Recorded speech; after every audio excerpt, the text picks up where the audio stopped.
আচ্ছা, কস্ট ট্যাক্সের বা কস্টের যে ভিডিওটা দিয়েছিলাম, ট্যাক্সের যে ভিডিওটা দিয়েছিলাম, আশা করি সবাই দেখেছো।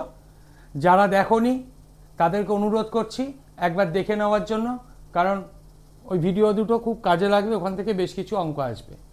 আমি আজকে ট্যাক্সের আর একটা পার্টে ভিডিও করব, আগেই বলেছিলাম, সেটা স্টার্ট করছি কিছু ম্যাথমেটিক্যাল প্রবলেম দিয়ে। ইনকাম ফ্রম আদার সোর্সেসের আমি দু একটা দেখিয়ে নিচ্ছি যেটুকু বাকি ছিল, তারপর আমি ইনকাম ফ্রম ক্যাপিটাল গেইনসটা দেখাবো। ইনকাম ফ্রম আদার সোর্সেস একটা খুব ইম্পর্টেন্ট অঙ্ক হচ্ছে ফ্যামিলি পেনশনের অঙ্ক। ফ্যামিলি পেনশনের অঙ্কের একটা সিস্টেম আছে, যে সিস্টেমে একটা ডিডাকশন পায়, বাকি টাকা ট্যাক্সেবল হয়। যেমন এই অঙ্কটা দিয়েছে, ফ্যামিলি পেনশন রিসিভ 60,000, একজন ফ্যামিলি পেনশনের পাচ্ছে হচ্ছে ₹60,000, বলছে taxable amount of family pension will be, তাহলে ট্যাক্সেবল অ্যামাউন্টটা কত হবে ফ্যামিলি পেনশনের সেটা আমাকে জানতে হবে, কত হবে সেটা আমাকে বের করতে হবে এখানে অ্যান্সারটা। তাহলে ফ্যামিলি পেনশনে যে একটা সেকশন আছে, আন্ডার সেকশন 57 রোমান 2A, এটা হচ্ছে ফ্যামিলি পেনশনের সেকশনটা। এটা একটু মাথায় রাখতে হবে, কারণ এটা অনেক সময় দেয় ফ্যামিলি পেনশনের সেকশনটা কি আছে। ফ্যামিলি পেনশনের যেটা অঙ্ক, সেটা তোমরা পরীক্ষার খাতায় তোমাদের মতন ক্যালকুলেশন করবে, আমি এখানে ডিটেলসের ক্যালকুলেশনটা দেখিয়ে দিচ্ছি কিভাবে আসে। তাহলে ফ্যামিলি পেনশন রিসিভ আছে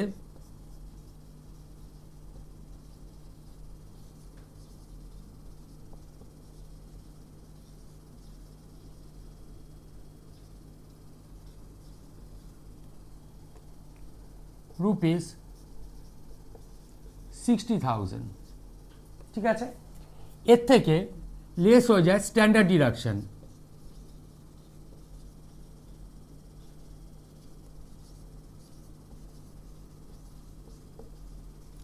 সেকশনটা কি আন্ডার সেকশন 57,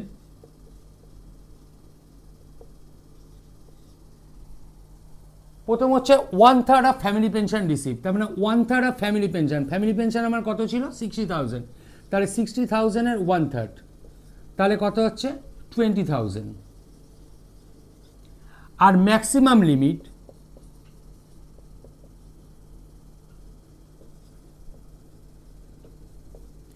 $15,000, তার মানে ঘটনাটা কী দাঁড়ালো, 20,000 একটা আছে, 20,000 বেরিয়েছে, 1/3 করলে বেরিয়েছে 20,000, আর ম্যাক্সিমাম লিমিট আছে 15,000। তার মানে এখানে ছোট কোনটা 15,000, ম্যাক্সিমাম লিমিট 15,000, তাহলে সে 20,000 ছাড় পাবে না, সে কত ছাড় পাবে 15,000 ছাড় পাবে। তাহলে আমার এখানে চলে যাচ্ছে কত 15,000। তাহলে ট্যাক্সেবল অ্যামাউন্ট কত দাঁড়ালো, ট্যাক্সেবল অ্যামাউন্ট দাঁড়ালো ফ্যামিলি পেনশনের ট্যাক্সেবল অ্যামাউন্ট দাঁড়ালো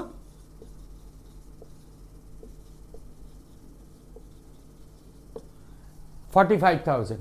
তাহলে এখানে আমার কোনটা অ্যান্সার আছে, এখানে তাহলে একেরটা কি ছিল, একেরটাই ছিল আমার 45,000, তাহলে এটাই আমার অ্যান্সার 45,000। এবার কথার কথা, এটা যদি ধরলাম 60,000 না থেকে এটা যদি 30,000 থাকতো, তাহলে 1/3 অফ 30,000 কত হতো 10,000, তাহলে তখন 10,000 আর 15,000, তাহলে তখন ছোট কত হতো 10,000, তাহলে তখন 30,000 থেকে 10,000 বাদ দিয়ে 20,000 অ্যান্সার হতো। তাহলে ম্যাক্সিমাম পাবে 15,000, ম্যাক্সিমাম, তার চেয়ে যদি 1/3 যদি কম হয় তাহলে সে কিন্তু কমটাই ছাড় পাবে, ঠিক আছে। এটা ছিল ফ্যামিলি পেনশনে খুব ইম্পর্টেন্ট একটা কিন্তু অঙ্ক, ফ্যামিলি পেনশনের একটা অঙ্ক কিন্তু আসবেই। আচ্ছা, ফ্যামিলি পেনশনে আমি আরও ছোটো ছোটো দুটো অঙ্ক দিয়েছি, খুব সোজা অঙ্ক, দুটোকে আমি করে ডিফারেন্সটা দেখিয়ে দিচ্ছি কীভাবে ডিফারেন্সটা হয়। দুটো অঙ্ক আছে, দুভাবেই আসতে পারে এটা। আমি যদি একেরটাতে যাই, প্রথমে একেরটাতে যাচ্ছি, পরে দুয়েরটা। এখানে বলেছে the amount of family pension হচ্ছে 54,000, তাহলে ফ্যামিলি পেনশন পাচ্ছে 54,000, বলছে দেন ডিডাকশন উইল বি, তাহলে কত টাকা ডিডাকশন হবে। আমার অঙ্কটা আগের অঙ্কটায় যেটা আমরা করলাম সেটাই আমি বললাম যে ফ্যামিলি পেনশনের যে সেকশনটা আছে সেটা কি হচ্ছে, ওই একই সেকশানে আন্ডার সেকশন হচ্ছে 57 রোমান 2, এই সেকশানে ক্ষেত্রে কি বলা আছে যে 1/3 of family pension received and 50,000 which ever is lower, এই দুটোর মধ্যে যেটা আমার ছোট হবে, তার মানে ম্যাক্সিমাম লিমিট 15,000 আর 1/3 করলে দুটোর মধ্যে যেটা ছোট হবে সেটা। আমি এটা শর্টে করে দিচ্ছি, পরীক্ষার হলে যেভাবে করতে হবে। এখানে কত আছে? 54,000 আছে ফ্যামিলি পেনশন রিসিভ। তাহলে 54,000-এর যদি আমার 1/3 হয় তাহলে 18,000, 18,000। কিন্তু ম্যাক্সিমাম লিমিট কি আছে? Maximum limit 15,000। তাহলে ম্যাক্সিমাম লিমিট 15,000 আর 1/3 কত হয়েছে? 18,000। তাহলে আমি ছাড়টা কোনটা পাবো? ম্যাক্সিমাম লিমিটটা ছাড় পাবো। তাহলে এখানে ম্যাক্সিমাম লিমিট কত হচ্ছে? 15,000। তাহলে এই 1 নম্বর যে কোশ্চেনটা আছে তাহলে তার আমার অ্যান্সারটা যাবে এ। ঠিক আছে, আশা করি বোঝা গেছে। এবার 2 নম্বরেরটা আমি যদি করি, 2 নম্বরের অঙ্কটায় 2 নম্বরে কি বলা আছে? ফ্যামিলি পেনশন রিসিভ হচ্ছে 42,000। তাহলে একই মেথডে যাব আমি। তাহলে 42,000-এর 1/3 করে নেব। তাহলে এটা কত হচ্ছে? 14,000। আর আমরা জানি ম্যাক্সিমাম লিমিট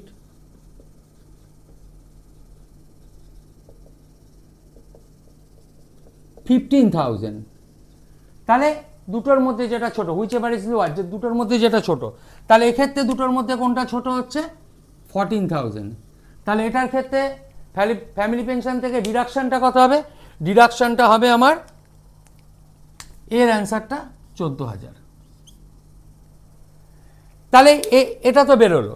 এবার যদি এই অঙ্কটারই যদি ক্ষেত্রে শুধু ডিডাকশনটা না আছে, যদি ট্যাক্সেবল অ্যামাউন্টটা চাইতো, তাহলে এখানে এক্ষেত্রে ট্যাক্সেবল অ্যামাউন্টটা কি হতো? একেরটার ক্ষেত্রে ট্যাক্সেবল অ্যামাউন্টটা কি হতো? ফ্যামিলি পেনশন রিসিভ করছে 54,000, তার থেকে ডিডাকশন পাচ্ছে কত? ম্যাক্সিমাম লিমিট কত আছে? 15,000। তাহলে এটা 39,000। এইটা হতো অ্যান্সার, ট্যাক্সেবল অ্যামাউন্ট। ঠিক আছে, আচ্ছা ওটা তো হলো। তাহলে সেকেন্ডটার ক্ষেত্রে যদি আমার চাইতো ট্যাক্সেবল অ্যামাউন্ট, তাহলে সেকেন্ডটার ক্ষেত্রে ট্যাক্সেবল অ্যামাউন্টটা কি হতো? এটার ফ্যামিলি পেনশন রিসিভ কত ছিল? 42,000। তাহলে 42,000, তার থেকে আমি ছাড়টা কত পেতাম? ছাড়টা পেতাম 14,000। তাহলে এটার থেকে 14,000 বাদ যেত, তাহলে কত হতো? 28,000। তাহলে যদি আমি ট্যাক্সেবল অ্যামাউন্ট দিত তাহলেও কিন্তু আমি অ্যান্সারটা বার করতে পারবো। তাহলে আশা করছি ফ্যামিলি পেনশনের যেটা দেখিয়ে দিলাম, আশা করছি ফ্যামিলি পেনশন ব্যাপারটা ক্লিয়ার হয়েছে। আচ্ছা, এবার আসে এটা খুব সহজ অঙ্কের ডিভিডেন্টের অঙ্ক। খুব সহজ জিনিস, কিন্তু একটু জানতে হবে। এখানে একটা ছোট্ট বিষয় আছে। ডিভিডেন্টের যে সেকশনটা আছে সেটা আগে আমি বলে নিই। এখন যে সেকশনটা, যে আগে যে ডিভিডেন্টের যে সেকশনটা ছিল, আন্ডার সেকশন 1034,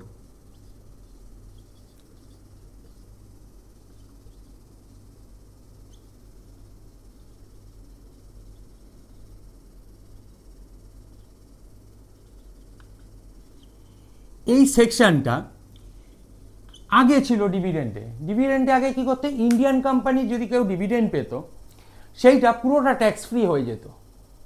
কিন্তু বর্তমানে এই ফিনান্সিয়াল ইয়ার বা আগেও 2-1 বছর আগে যেটা ছিল বা তার আগে সেকশনটা ছিল, কিন্তু বর্তমানে এই সেকশনটা নেই। তার মানে 1034 সেকশনটা এখন অ্যাভেলেবেল নেই। তাহলে সেক্ষেত্রে কি হচ্ছে? ডিভিডেন্ডটা যেটা আমি ইন্ডিয়ান কোম্পানির ডিভিডেন্ডও পাচ্ছি সেটার উপর আমার ট্যাক্সেবল হতে হবে, সেটা ট্যাক্সেবল। এবার ট্যাক্সেবল অ্যামাউন্টটা কত আমি বার করতে হবে। অঙ্কটা কি দিয়েছি? Dividend receive from Indian company ₹7,500। তার ডিভিডেন্ড রিসিভ করছি 7,500 টাকা। বলছে interest paid on the capital borrowed for this purpose of investment search share হচ্ছে 500 টাকা। ডিভিডেন্ডটা যে পাচ্ছি আমি শেয়ারের উপর ইনভেস্ট করেছিলাম বলে 7,500 টাকা আমি ডিভিডেন্ড পাচ্ছি। কিন্তু এই যে ইনভেস্টমেন্টের জন্য আমি একটা টাকা ধার করেছিলাম, আমি ক্যাপিটাল বরোড করেছিলাম, তার জন্য আমাকে ইন্টারেস্ট দিতে হচ্ছে 500 টাকা। তারপর বলেছে অ্যান্ড ফ্রম ফরেন কোম্পানি থেকে আমি ডিভিডেন্ড পেয়েছি আরও 5,000 টাকা, ফরেন কোম্পানি থেকেও ডিভিডেন্ড পেয়েছি। বলছে the taxable amount will be, কী হবে? তাহলে আমার যেটা ইন্ডিয়ান কোম্পানির ডিভিডেন্ড, তার মানে dividend receive from Indian company,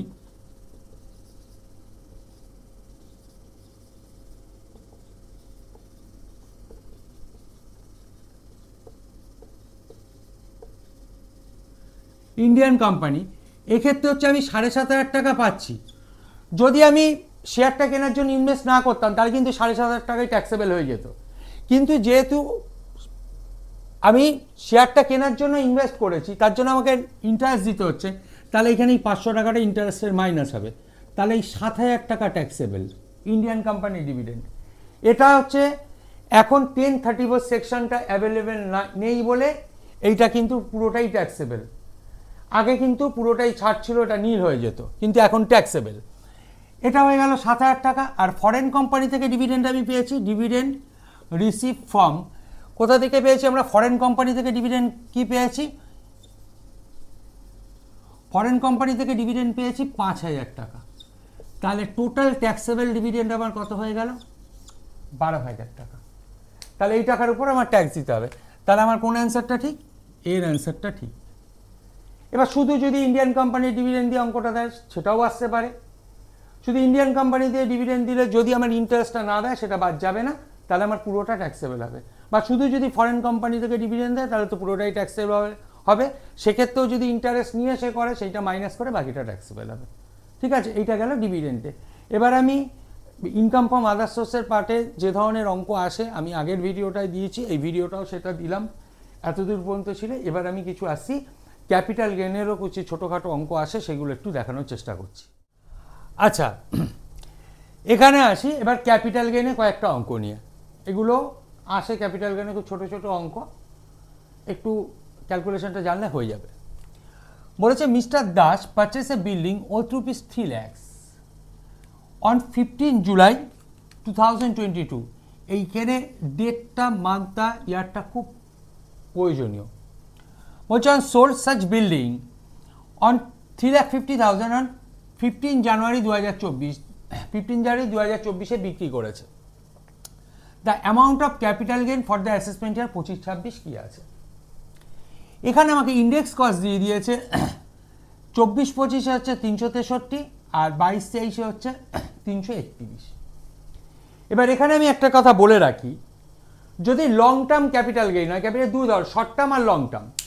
যদি লং টার্ম ক্যাপিটাল গেইন হয় তাহলে সেক্ষেত্রে আমার ইন্ডেক্স কস্টটা কাজে লাগবে, আদারওয়াইজ কাজে লাগবে না। তাহলে ফার্স্ট আমাকে দেখতে হবে এটা শর্ট টার্মে আছে না লং টার্মে আছে। কি করে বুঝবো শর্ট টার্মে বা লং টার্মে আছে? হিসাব মতে আমি বিল্ডিংটা কিনেছি হচ্ছে জুলাই মাসের 15 তারিখে, ঠিক আছে, 2022 সালে। আমি যদি একটা রাফে আমরা একটা ক্যালকুলেশন করে নিই, দেখি তো কী দাঁড়াচ্ছে। 22 সালে আমার জুলাই মাসে কিনেছে, আমি 15 দিয়েছে, আমি হাফ মাসটা বাদ দিচ্ছি, তাহলে জুলাই মাস থেকেই ধরছি। তাহলে জুলাই মাস থেকে কি হয়? 6 মান্থ হয়। তাহলে 23 সালে কত মাস হচ্ছে? 12 মাস। আর ধরে নিলাম বিক্রি করছে কত? জানুয়ারিতে বিক্রি করছে, মানে 24 সালে, 2024-এর জানুয়ারিতে বিক্রি করছে। তাহলে ওখানে আমি 15 দিন ধরে নিয়েছি এক্সট্রা টাইম, তাহলে এখান থেকে আমি 15 দিন বাদ দিই, তাহলে এখানে জানুয়ারিতে, তার মানে কি এটা কোনো মাসই হচ্ছে না, তাহলে টোটাল 18 মাস। এবার এখানে কি বলেছে? কার ভ্যালু বলেছে? ভ্যালুটা আমার বলেছে বিল্ডিংয়ে, ঠিক আছে। তাহলে বিল্ডিংয়ের ক্ষেত্রে আমরা কি জানি যে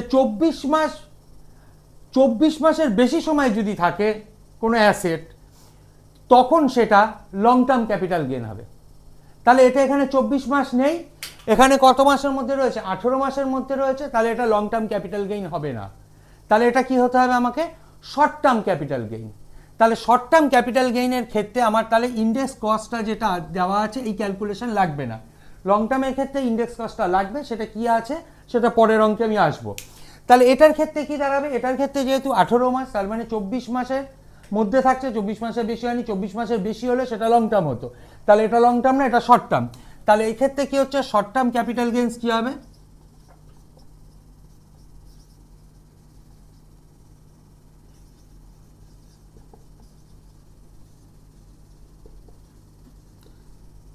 অ্যাসেটটা বিক্রি করেছে কততে? 3.5 লাখ টাকায়, মানে বিল্ডিংটা। আর বিল্ডিংটা কিনেছিল কত? 3 লাখ টাকায়। তাহলে শর্ট টার্ম ক্যাপিটাল গেইন আমার কত হয়ে গেল? 50,000। ঠিক আছে, তাহলে শর্ট টার্মের জন্য এটা, তাহলে আমার কোনটা অ্যান্সার হবে? তাহলে এটার ক্ষেত্রে আমার অ্যান্সার হবে এই বি এরটা 50,000। ঠিক আছে, তাহলে শর্ট টার্মের ক্ষেত্রে এই জিনিসটা কিন্তু আমাকে খেয়াল রাখতে হবে বা এইভাবে করতে হবে। লং টার্মের ক্ষেত্রে ইন্ডেক্স কস্টটা আমার কাজে লাগবে, আমি আসছি পরবর্তী অঙ্কে। আচ্ছা, এবার আসি একটা লং টার্ম ক্যাপিটাল গেইনের অঙ্ক নিয়ে। শর্ট টার্ম ক্যাপিটাল গেইন আগের অঙ্কটায় পেয়েছিলাম বিল্ডিংয়ের ক্ষেত্রে, এটা আমি বিল্ডিং দিয়েই দেখাচ্ছি যাতে বুঝতে সুবিধা হয়। তাহলে শর্ট টার্মের ক্ষেত্রে কী ছিল, 24 মাসের মধ্যে যদি থাকে বিল্ডিংটা যে বিক্রি করছে তার কাছে 24 মাসের মতন যদি থাকে তাহলে সেটা শর্ট টার্মে যায়, তার ক্যালকুলেশনটা আমি দেখিয়েছি। 24 মাসের বেশি হয়ে গেলে সেটা কিন্তু আমার লং টার্মের মধ্যে হিসাব হবে। তাহলে এটার ক্ষেত্রে দেখা যাচ্ছে যে mister Dey purchase a building worth rupees 2 lakhs on 1 January 2020, তার মানে 2020 জানুয়ারিতে কিনেছে। আর সাচ বিল্ডিং হচ্ছে সোল্ড করে দিচ্ছে কথা, সোল্ড করছে 14 ফেব্রুয়ারি 2025, তার মানে 2020-তে কিনেছে, 2025-এ বিক্রি করছে। তাহলে এক্ষেত্রে আমি বুঝতেই পারছি যে এটা 24 মাসের বেশি হয়ে যাচ্ছে। তাহলে 24 মাসের বেশি হলে সেটা চলে যাবে আমার লং টার্ম ক্যাপিটাল গেইনের হিসাবে। তাহলে লং টার্ম ক্যাপিটাল গেইনের হিসাবে আমার যখন চলে যাবে তখন এখানে আমাকে CII মানে কস্ট ইনফ্লেকশন ইন্ডেক্সটাকে আমাকে অ্যাপ্লাই করতে হবে। এবার প্রশ্ন হচ্ছে যে এটা কেন আমি অ্যাপ্লাই করব? এটার কারণ এইটাই যে লং টার্মে যখন হয়ে যায় তখন অ্যাসেটের ভ্যালুয়েশন চেঞ্জ হয়। মানে 2020-তে যেটা 2 লাখ টাকা ভ্যালুয়েশন ছিল, 2025-এ গিয়ে সেই ভ্যালুয়েশনটা 2 লাখ টাকা থাকতে পারে না, সেটা ভ্যালুয়েশন চেঞ্জ হয়েছে। ভ্যালুয়েশন চেঞ্জ তো হয়েছে, বিক্রি হয়েছে কততে? 5 লাখ টাকায়। তাহলে আমায় দেখতে হবে এই 2 লাখ টাকা ভ্যালুয়েশন চেঞ্জ হয়ে কত হয়েছে, তারপর সেটা বিক্রি হয়েছে 5 লাখ টাকায়, তাহলে তার যে ডিফারেন্সটা হবে সেটাই হবে আমার ক্যাপিটাল গেইন অথবা ক্যাপিটাল লস। তাহলে আমাকে দেখতে হবে এই অঙ্কটা ক্যাপিটাল গেইন বা ক্যাপিটাল লস হচ্ছে কিনা। তাহলে এই অঙ্কের ক্ষেত্রে কি হচ্ছে, পরীক্ষার খাতায় হচ্ছে নিজেদের মতন শর্ট করে ক্যালকুলেশনটা তোমাদের করে নিতে হবে। এখানে আমি একটু ডিটেলসে ক্যালকুলেশনটা দেখিয়ে দিচ্ছি যাতে শর্টে ক্যালকুলেশনটা করা যায়। তাহলে ফার্স্ট হচ্ছে আমার কি করতে হবে, বিক্রির ভ্যালুটা কত, সেল করেছি কত, 5 লাখ টাকায়, তাহলে সেলস ভ্যালু কত হচ্ছে 5 lakhs। এর থেকে লেস করতে হবে ইন্ডেক্স কস্ট অফ অ্যাকুইজিশন। তাহলে ইন্ডেক্স কস্ট অ্যাকুইজিশনের ক্ষেত্রে কি হয়, কস্ট ভ্যালু, তাহলে বিল্ডিংটার কস্ট আমার কত ছিল, বিল্ডিংটার কস্ট ছিল আমার 2 লাখ টাকা, ইন্টু CII মানে কস্ট ইনফ্লুয়েন্স ইন্ডেক্স অফ যে ইয়ারে সেল হচ্ছে সেই ইয়ার। তার মানে আমার এখানে কততে সেল হচ্ছে, 2025-এর 14 ফেব্রুয়ারি, তার মানে এটা 24-25, তাহলে 24-25 ইন্ডেক্স কস্ট কত আছে, ইন্ডেক্স কস্ট আছে 363 ডিভাইডেড কি হচ্ছে cost index cost of purchase year, যেটা পারচেস ইয়ারে কত ছিল আমার, যেটা পারচেস বা আমার যেটা আমি যখন কিনেছিলাম সেই এটা কত ছিল 2020, তার মানে জানুয়ারি 2020, তাহলে আমার ইন্ডেক্স কস্ট হচ্ছে 19-20-তে পড়ছে, তাহলে কত হচ্ছে 289। তাহলে এটাকে যদি আমি ক্যালকুলেশন করি 25211, ঠিক আছে, ক্যালকুলেশনটা করতে হবে এইভাবে করে নিতে হবে, নিয়ে তাহলে 5 লাখ থেকে যদি আমি এইটা বাদ দিই 7,8,2,4, ঠিক আছে, তাহলে আমার এখানে অ্যান্সারটা কত হচ্ছে 248,789, 2,48,789। তাহলে এখানে কোনটা অ্যান্সার, সেকেন্ডেরটা অ্যান্সার। তাহলে এইটা আমার হচ্ছে, এইটা অ্যান্সার হবে সেকেন্ডেরটা। তাহলে আশা করি লং টার্ম ক্যাপিটাল গেইনের ক্ষেত্রে বোঝা গেছে। তাহলে লং টার্মের ক্ষেত্রে গেলেই কিন্তু আমার ইন্ডেক্স কস্ট অফ অ্যাকুইজিশন বাদ দিতে হবে। বিল্ডিংয়ের ক্ষেত্রে সেটা হচ্ছে 24 মাস, তার 24 মাসের বেশি হয়ে গেলে সেটা হয়ে যাচ্ছে আমার লং টার্ম, ঠিক আছে। শেয়ারের ক্ষেত্রে যেটা লিস্টেড শেয়ার সেটার ক্ষেত্রে হচ্ছে 12 মাস, আর যেটা আনলিস্টেড শেয়ার সেটার ক্ষেত্রে হচ্ছে 24 মাস। সেই শেয়ারের বিষয়টা কী হচ্ছে সেটা আমি পরের অঙ্কে আসছি। আচ্ছা, এবার আসি শেয়ারের ক্ষেত্রে। আগের অঙ্কটা বলছিলাম শেয়ারের বিষয়, এই অঙ্কটায় কী আছে, mister x hold 1000 listed equity share. এটা খুবই ইম্পর্টেন্ট, লিস্টেড ইকুইটি শেয়ার কথাটা রয়েছে। যদি লিস্টেড কথাটা না থাকে, ইকুইটি শেয়ার কথাটা শুধু যদি থাকে তাহলেও লিস্টেডই ধরে নিতে হবে। তার লিস্টেড ইকুইটি শেয়ার মানে শেয়ার স্টক এক্সচেঞ্জের ক্ষেত্রে আমার যেখানে শেয়ারের নোট হয়, নোটিংয়ে সেখানে শেয়ারটাকে লিস্টেড করা আছে। বলছে লিমিটেডের কাছ দিয়ে কিনছে 1 আগস্ট 2023 কত টাকা দিয়ে, 6,000 টাকা দিয়ে। বলছে হি সোল্ড দিস শেয়ার কত টাকায় বিক্রি করেছে? 8,000 টাকায়। অন কবে? 23 মার্চ 2024 বিক্রি করেছে। কম্পিউটেড ক্যাপিটাল গেইন তার চেয়েছে। তাহলে যখনই শেয়ারের দেবে, লিস্টেড দিলে আমাকে কিন্তু ক্যালকুলেশনটা করে নিতে হবে যে শেয়ার হোল্ডার মানে মিস্টার এক্স যে শেয়ারটা কতদিন হোল্ড করেছিল, কবে গিয়ে বিক্রি করছে। তাহলে সে শেয়ারটা কিনেছিল কবে? শেয়ারটা কিনেছিল হচ্ছে 1 আগস্ট 2023। শেয়ারটা সে বিক্রি করছে কবে? সে বিক্রি করছে 31 মার্চ 2024। তাহলে 1 আগস্ট 2023 থেকে যদি 31 মার্চ 2024 যায়, তাহলে আগস্ট, সেপ্টেম্বর, অক্টোবর, নভেম্বর, ডিসেম্বর, জানুয়ারি, ফেব্রুয়ারি, মার্চ, তাহলে 8 মাসের মাথায় সে বিক্রি করে দিচ্ছে। তাহলে 8 মাসের মাথায় যখন লিস্টেড শেয়ার বিক্রি করে দিচ্ছে, এটা কিন্তু লং টার্ম ক্যাপিটাল গেইনে যাবে না। তাহলে এটা কিসে যাবে? এটা যাবে শর্ট টার্ম ক্যাপিটাল গেইনে। কারণ 12 মাসের মধ্যে যদি থাকে, সে শেয়ারটা হোল্ড করে থাকে 12 মাসের মধ্যে, তাহলে সেটা শর্ট টার্ম। 12 মাসের থেকে যদি বেশি সে হোল্ড করে থাকতো, তাহলে সেটা হতো লং টার্ম হতো। তাহলে এটা আমার শর্ট টার্ম ক্যাপিটাল গেইনের মধ্যে যাচ্ছে। তাহলে শর্ট টার্ম ক্যাপিটাল গেইনের মধ্যে যদি যায়, তাহলে সিআইআই আমার অ্যাপ্লাই করতে এখানে হচ্ছে না। তাহলে এখানে আমার ক্যাপিটাল গেইনটা কি দাঁড়াচ্ছে? ক্যাপিটাল গেইন সমান সমান কি হবে? ডিরেক্ট হচ্ছে 8,000 ছিল, বিক্রি করেছে, কিনেছিল হচ্ছে 6,000-এ, তার মানে ₹2000। ঠিক আছে, এখানে অপশানটা দিতে মিস করে গেছি, তার মানে এখানে আমার অ্যান্সারটা হচ্ছে ₹2000। তাহলে এইটা যে অপশানে থাকবে সেটাই আমার অ্যান্সার। আচ্ছা, আবার একটা আসি শেয়ারের ক্ষেত্রে কি বলছে? Sudip Das purchase share on 21 জানুয়ারি 2019। আচ্ছা, এখানে পারচেজ শেয়ার বলেছে, এখানে লিস্টেড আনলিস্টেড কিছু বলেনি। তাহলে যদি শেয়ার বলে, এটা কিন্তু লিস্টেড ধরে নিতে হবে। ঠিক আছে, এটা কিছু বলেনি। তাহলে শেয়ার যদি লিস্টেড আনলিস্টেড, লিস্টেড থাকলে তো লিস্টেডই হচ্ছে, আর যদি কিছু না উল্লেখ থাকে তাহলে আমি শেয়ারটাকে ধরবো লিস্টেড শেয়ার। কবে কিনেছে? 21 জানুয়ারি 2019। কত টাকা দিয়ে কিনলো? 10,000 টাকা দিয়ে। বিক্রি করছে কত? বিক্রি করছে 13,000 টাকা দিয়ে। কবে বিক্রি করছে? 16 আগস্ট 2024। তাহলে 19-এ কিনছে, বিক্রি করছে 24-এ। তাহলে এখানে আমরা বুঝতেই পাচ্ছি যে 12 মাসের বেশি সময় শেয়ারটা সে নিজের কাছে রেখেছিল। তাহলে নিজের কাছে ছিল 12 মাসের বেশি সময়। তাহলে 12 মাসের বেশি সময় হলে লিস্টেড শেয়ারের ক্ষেত্রে, আবার বলছি, লিস্টেড শেয়ারের ক্ষেত্রে 12 মাসের অধিক সময় যদি যে শেয়ার কিনছে, মানে মিস্টার সুদীপ দাস যে শেয়ারটা কিনছে 12 মাসের অধিক সময় সে হাতে রেখেছিল, তার মানে এটা হচ্ছে লং টার্ম ক্যাপিটাল গেইনে যাবে। এটা কিন্তু শর্ট টার্ম হবে না। তার মানে এখানে সিআইআই ইউজ করে আমাকে কিন্তু ভ্যালুয়েশনটা বার করতে হবে। তাহলে সেল কততে হয়েছে? 13,000 টাকায়। তাহলে সেল হচ্ছে 13,000। এটা পরীক্ষার খাতায় নিজেদের মতন ক্যালকুলেশন হবে, এত লেখার দরকার নেই। লেস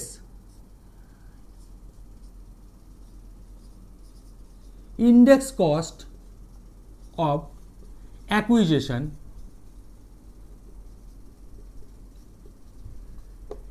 এটা কি হচ্ছে? অ্যাকুইজিশন কস্ট মানে কি হচ্ছে? যে পারচেজ ভ্যালুটা যেটা ছিল সেইটা। তাহলে 10,000 ইন্টু, এটা যেহেতু 21 জানুয়ারি 2019 কিনেছিল, তাহলে ইয়ারটা পড়ছে কি হচ্ছে? এখানে 18-19-এ পড়ছে, যেহেতু জানুয়ারি 19, তার মানে 31 মার্চ পর্যন্ত 19-এ, তার মানে 18-19-এ পড়ছে। 18-19 ইন্ডেক্স হচ্ছে 280। আর বিক্রি করেছে কবে? আগস্ট 2024, তার মানে এটা 24-25 ইন্ডেক্স। তাহলে এটার ফর্মুলা কি? 10,000 ইন্টু আগেও অঙ্কে করলাম, বিল্ডিংয়ের অঙ্কে কি হয়? CII of transfer or sales year, CII transfer of sales year. তার ট্রান্সফার অফ সেলস ইয়ার কত হচ্ছে? তার ইন্ডেক্স কস্ট কত হচ্ছে? 363। আর সিআইআই অফ পারচেস ইয়ার, তাহলে পারচেস ইয়ার আমার কি ছিল? পারচেস ইয়ার ছিল যেহেতু 19, তার মানে 19-19 ইন্ডেক্স হচ্ছে 280। ঠিক আছে, তাহলে এটাকে যদি আমি ক্যালকুলেশন করি, তাহলে 12,964, এটা হচ্ছে রাউন্ডেড অফ করে আসবে। তাহলে 13,000 থেকে 12,964 বাদ দিয়ে দিচ্ছি, তাহলে কত হচ্ছে? 36 টাকা। তাহলে এখানে আমার অ্যান্সার কী ছিল? 44, 50, 72, 36। তাহলে আমার অবশ্যই ডি এর অ্যান্সারটা ঠিক। 36 টাকা। ঠিক আছে, তাহলে লিস্টেড শেয়ারের ক্ষেত্রে যদি লং টার্মে দেয়, লং টার্ম লিস্টে মানে 12 মাসের বেশি সময় যদি সে শেয়ারটা হোল্ড করে থাকে শেয়ার হোল্ডার, পরে যদি বিক্রি করে, তাহলে কিন্তু সেলস থেকে index cost of acquisition CII ক্যালকুলেশনটা বাদ দিয়ে, যেটা হবে লং টার্মের ক্ষেত্রে বাদ দিয়ে আমার কিন্তু ক্যাপিটাল গেইনটা বেরোবে। ঠিক আছে, এবার আসি একটা নন লিস্টেড শেয়ার দিয়ে। আগের অঙ্কগুলো শেয়ার যেটা লিস্টেড ছিল সেই দিয়ে করেছি। বলছে mister Shah purchase 1000 non listed share ₹100 each, তার মানে 1000 নন লিস্টেড শেয়ার কিনছে ফ্রম ইন্ডিয়ান কোম্পানি 1 জানুয়ারি 2023 কিনছে। তার 2023 জানুয়ারি মানে এটা 22-23 হিসাব, 22-23 কিনছে ফিনান্সিয়াল ইয়ারটা। He sold those share 1 October 2024 at the rate of 150 each. বিক্রি করছে কত? 1 অক্টোবর 2024। তাহলে বিক্রি করছে 24-এ, 1 অক্টোবর 2024, তার মানে এটা 24-25 ফিনান্সিয়াল ইয়ার বিক্রি করছে। Computer the amount of capital gain. তাহলে ফার্স্টে আমাকে দেখতে হবে এটা শর্ট টার্ম না লং টার্ম।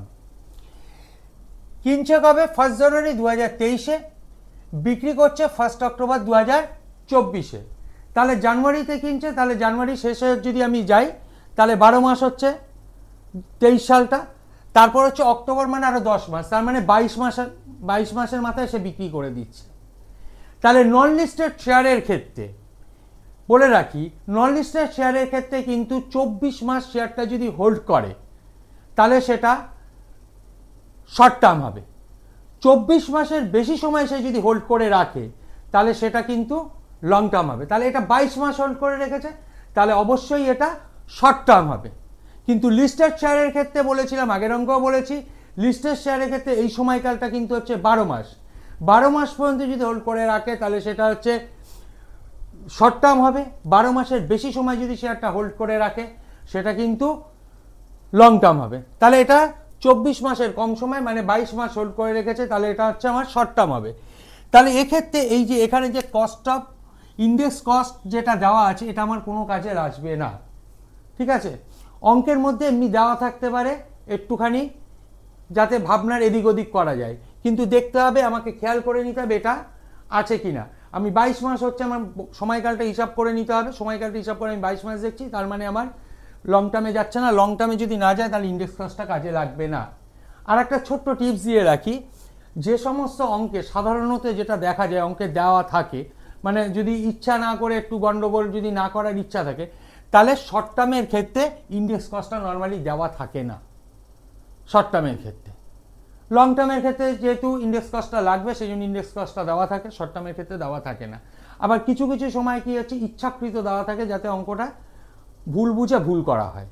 তাহলে এই ক্ষেত্রে যেমন ভুল বুঝে ভুল করার মতনই দেওয়া ছিল, কিন্তু এইটা আমার কাজে লাগবে না, কারণ এটা 22 মাস হোল্ডিং টাইম, তার মানে এটা হচ্ছে আমার যাবে শর্ট টার্মে। তাহলে শর্ট টার্মে এটা ক্যাপিটাল গেইন একদম নর্মাল হিসাব। ক্যাপিটাল গেইন কত হবে? এখানে সেলস কততে হয়েছে? সেলস হয়েছে তার কাছে 1000 শেয়ার ছিল, কত টাকা করে বিক্রি করছে? 150, তাহলে 150, তাহলে সেল ভ্যালু হচ্ছে 1,50,000। আর তার থেকে লেস হচ্ছে সে যখন পারচেস করেছিল 1000 শেয়ার কত করে কিনেছিল? 100 টাকা করে কিনেছিল, তার মানে হচ্ছে 1 লাখ টাকা। তাহলে ক্যাপিটাল গেইন কত হচ্ছে এখানে আমার? 50,000 টাকা। তাহলে এক্ষেত্রে আমার কোনটা অ্যান্সার ঠিক? আমার এর অ্যান্সার ঠিক 50,000। তাহলে আশা করছি লিস্টেড শেয়ার নন লিস্টেড শেয়ারটা তোমাদের ক্লিয়ার হয়ে গেছে, এবার বুঝতে পারবে, পরীক্ষা অঙ্ক এলে করতে পারবে। আচ্ছা, তাহলে এই থার্ড সেমিস্টারে কস্ট ট্যাক্স লাস্ট পরীক্ষা, তাহলে কস্ট ট্যাক্সের পার্টের ভিডিওটা আমি দিয়ে দিলাম। আগের ভিডিওগুলো যারা দেখোনি এখনও তাদের আবারও বলছি, কস্ট ট্যাক্সের কস্টের একটা করা আছে ভিডিও, ট্যাক্সের একটা ভিডিও করা রয়েছে, সেই দুটো ভিডিও অবশ্যই দেখবে, বারবার করে দেখবে, সাথে এই নতুন ভিডিওটা অবশ্যই দেখো। পরীক্ষায় কিন্তু এখান থেকে অনেকটা কোশ্চেনই ম্যাথসের যে পার্টটা যে থাকবে, প্রবলেমের পার্টটা থাকবে, আশা করি সমস্ত অঙ্কটাই এখান থেকে তোমরা কমন পাবে। পরবর্তী 22 তারিখের পর ফোর্থ সেমিস্টারের ক্লাস আমি স্টার্ট করব। ফোর্থ সেমিস্টারের ভিডিও নিয়ে আবার তোমাদের সঙ্গে দেখা হবে। এর মধ্যে অবশ্যই তোমরা চ্যানেলটাকে সাবস্ক্রাইব করো, আর যদি আমার ক্লাসটা ভালো লাগে বা এই এমসিকিউর যে সাজেশনটা দিলাম তোমাদের যদি ভালো লাগে, তোমার যদি উপকার হয়, সেক্ষেত্রে আমার চ্যানেলটাকে অবশ্যই সাবস্ক্রাইব করবে, লাইক করো, কমেন্ট করো এবং বন্ধুদের কাছে পৌঁছে দাও, বন্ধুদের কাছে শেয়ার করো, যাতে বন্ধুদেরও উপকার হয়। এই বলে আজকের ভিডিও আমি এখানে শেষ করছি। আবার দেখা হবে পরবর্তী কোনো ভিডিওতে তোমাদের সঙ্গে। ধন্যবাদ আমার চ্যানেলের পক্ষ থেকে।